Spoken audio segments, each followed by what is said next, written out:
नमस्कार मंडळी, कसं काय बरे आहात ना सगळे. नवीन कामाला सुरुवात करतेय म्हणून म्हटलं पहिलं काम दही लावायचं करावं.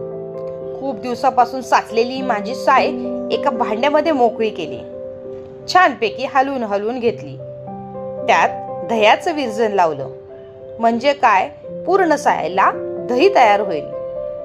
मग झाकण ठेवलं. झाकून ठेवल्यामुळे दही तयार व्हायला मदत झाली. दुसऱ्या दिवशी तयार झालेलं हे दही छान फुलून आलेलं दिसलं. या दह्याचं करायचं होतं लोणी, म्हणून हातोहात बर्फाचे खडे पण टाकले. माझं काम जरा सोपं होईल ना. एकीकडे पाणी तापायला ठेवलं. त्या पाण्यामध्ये आपली पारंपरिक ही रवी घालून घेतली आणि काम सुरू केलं. छानपैकी लोणी घुसळायला सुरुवात केली. मग काय, लोण्याचे गोळे तयार केले. एका भांड्यामध्ये एकीकडे सगळे लोण्याचे गोळे काढले.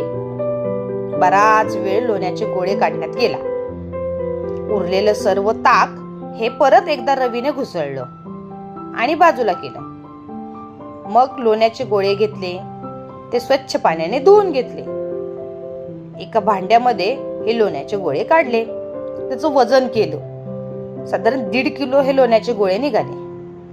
तेच भांड गॅसवर ठेवलं. गॅस चालू करून बराच वेळ उकळून दिलं. मला मिळालं बरंचसं तूप. आता हे तूप उकळून तयार झालेलं दिसतंय.